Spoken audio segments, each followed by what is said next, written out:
अस्सलाम वालेकुम। मेरा नाम अरसलान खान है। आप लोगों को पता है मुझे कहानियाँ सुनने का बड़ा बड़ा शौक है। तो आज की वीडियो को भी एक बड़ी प्यारी कहानी से शुरू करता हूँ।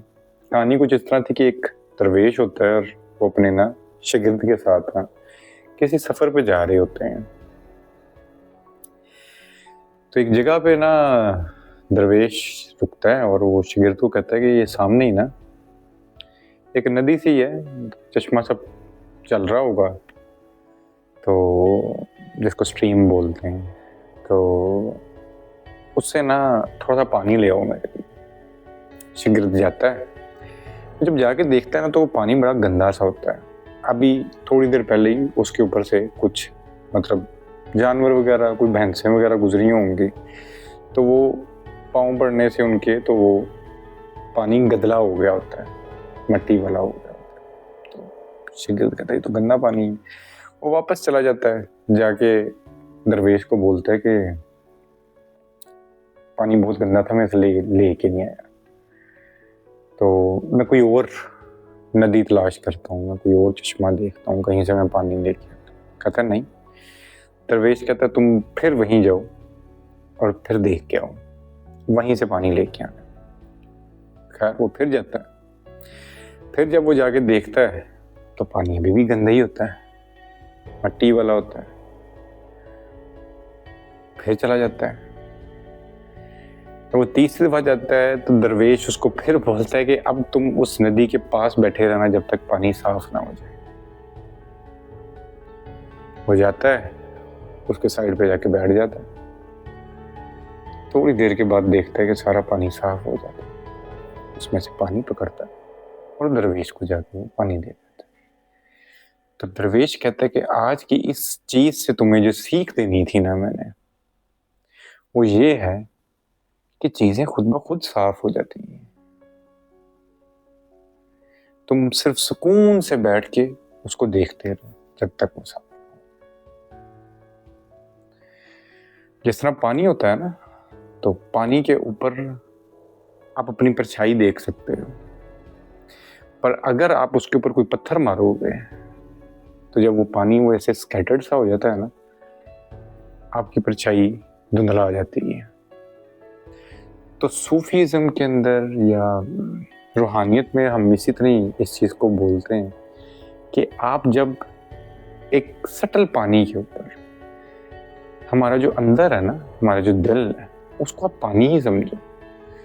उसके ऊपर जब आप जोर मारते हो ना किसी भी इमोशन का, तो वो धुंधला जाता है। और उसको फिर वापस लाने के लिए आपको फिर अब बैठ के देखना है।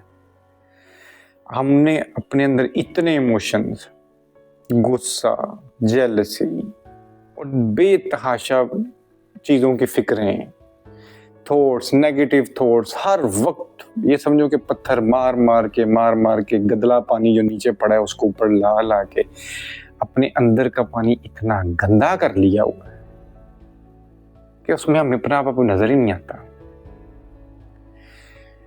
तमहीद और कहानी थोड़ी बड़ी हो गई, पर जो समझाना था ना मैंने, ये ठीक तब भी होता है जिस टाइम आप सब कुछ रिएक्ट करना छोड़ देते हो और सिर्फ बैठ के देखना शुरू कर देते हो। आप देखना शुरू कर दो अपनी थॉट्स को, जो अंदर चल रहा है। भाव नहीं, रिएक्ट नहीं करो। आप थोड़ी देर में देखोगे कि अंदर सब कुछ साफ हो जाएगा। और यही मेडिटेशन है। अगर कोई पूछे कि मुराकबा क्या है, मेडिटेशन क्या है, उसका कतई ये मतलब नहीं होता अगेन कि हमने अपनी स्टेट को जो है थॉटलेस कर देना, कि हमें कोई सोच ही ना आए।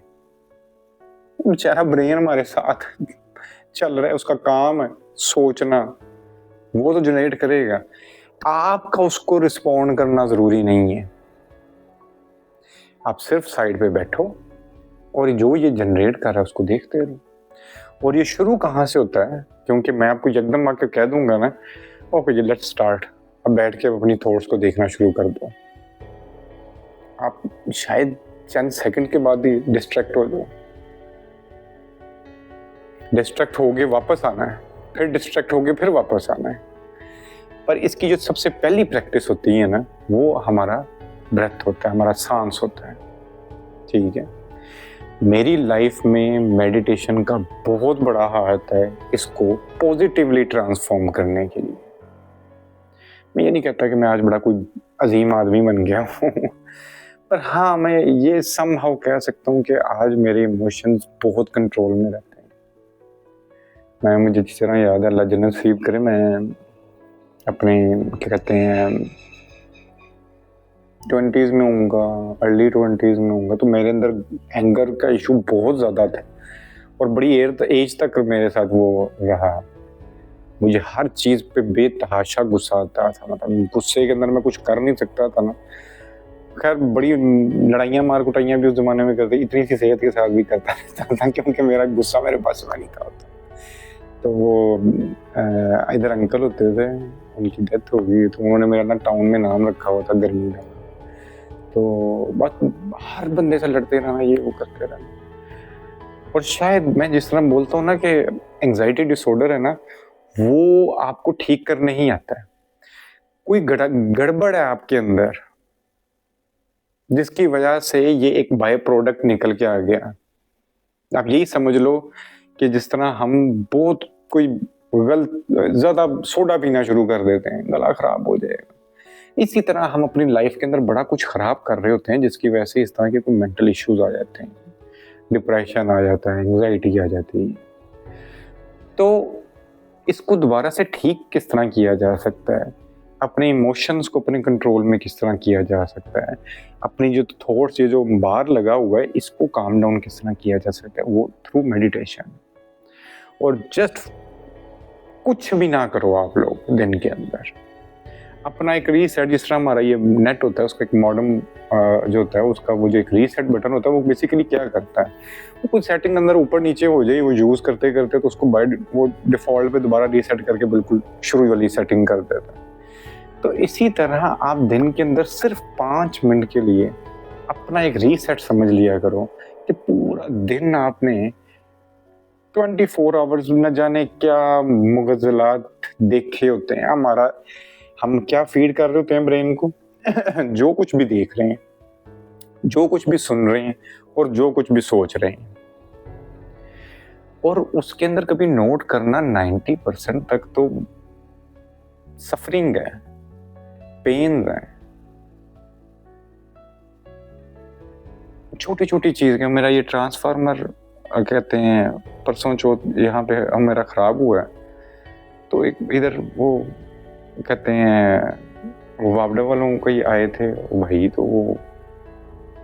वो करके गए हैं। Suddenly the next day I know कि कहते हैं वो आगे यहाँ से किसी और जगह उन्होंने जाना, तो उस टाइम वो डिस्कस भी कर रहे थे मैंने कहीं और जाना। वहाँ पे जाके वो ट्रांसफार्मर ही वो कोई कहते हैं अलग हुआ है, कोई बिजली वगैरह का सीन। तो इस तरह की चीजें चलती हैं लाइफ के अंदर, अच्छी भी चल रही होती हैं, बुरी भी चल रही हैं, पेनफुल भी चल रही होती हैं। तो हमारा ब्रेन ये सब कुछ अपने अंदर ले रहा होता है, उसको काम करो। This existence is horrible enough, इसको हमारा ब्रेन ज्यादा सोच के मजीद हॉरिबल बनाता है। तो थोड़ी देर सुकून से बैठ के अपनी जिंदगी के 5 मिनट के लिए सिर्फ अपने सांस को देख के, इसलिए कह रहा हूँ क्योंकि सबसे कंटिन्यूस चीज हमारे साथ जो चल रही होती है ना, वो सांस है। और सांस को आप इस तरह फील करो जिस तरह एक लहर इस तरह आ रही है और इस तरह वापस जा रही है, इस तरह एक लहर आ रही है और आप बैठ के सिर्फ उसको देख रहे हो, कुछ भी ना करो। मैं ये भी नहीं कहता कि पर्टिकुलर जो है पोज के अंदर बैठ जाओ या इस तरह कर लो उस तरह कर लो, किसी ऐसी जगह पे बैठ जाओ, कहीं भी सफर पे जा रहे हो। मैं तो वॉक करते हुए कॉन्शियसली चलना शुरू कर दो, दिस इज मेडिटेशन। मैं भी उधर नहीं जा रहा, पर दिन में 5 मिनट के लिए सिर्फ अपने ब्रीथ पे फोकस करके बैठ जाया करो, जो अंदर जा रहा है और जो एक्सहेल कर रहे हो, इनहेल एंड देन एक्सहेल। सिर्फ इतना शुरू कर दो, आपको उसके अगला स्टेप फिर ये होगा कि आपने अपनी थॉट्स को देखना, इर्द गिर्द की चीजों को सुनना, व्हाटएवर। सबसे पहली चीज इससे क्या होगी आप अपने प्रेजेंट मोमेंट के अंदर आओगे, जो कि सबसे इम्पोर्टेंट चीज़। आप आगे का सोच रहे हो, पीछे का सोच रहे हो। आई नो कि 5 minute is more than enough, क्योंकि आप इसके अंदर भी बड़ी दफ़ा डिस्ट्रैक्ट होगे, कोई मसला नहीं। इतना होश लाजमी रखना कि कहीं और थॉट जाए, जैसे ही याद आ जाए कि यार मैं तो मेडिटेशन करने बैठा हूँ या मैं मेडिटेट करने बैठी हूँ, वापस दोबारा अपने सांस पे आ गए। सांस क्योंकि हर वक्त एक ऐसा प्रोसेस चल रहा होता है, इसलिए सबसे ईजी है, इसलिए यहीं से शुरू करना है। तो ऑल द बिगिनर्स जो मेडिटेट को नहीं समझते या उन्होंने शुरू करना चाहते हैं, कुछ भी ना करो, सिर्फ 5 मिनट के लिए अपने ब्रेथ पे फोकस करें, दैट्स इट। और जब महीना 2 महीने से कर लोगे, उसके बाद मेरी ढेर सारी वीडियोस हैं कि जिसके अंदर आप नेक्स्ट लेवल मेडिटेशंस किस तरह शुरू कर सकते हो, आप करो। You will feel the difference कि आपके इमोशंस कितने सेटल होना शुरू हो जाएंगे, आप अपने आप बारे में कितने अवेयर होना शुरू हो जाओगे, आप अपने इर्द गिर्द के बारे में कितने अवेयर होना शुरू हो जाओगे, और आपकी पर्सनैलिटी के अंदर एक ठहराव आना शुरू हो जाएगा, और आपकी ज़िंदगी इसी से ही ट्रांसफॉर्म होती है। और सबसे ज़रूरी चीज़ कि आपकी मेंटल हेल्थ के लिए इंतहाई ज़रूरी है। आज के लिए इतना ही, इंशाल्लाह फिर बात होती है। अल्लाह हाफिज़।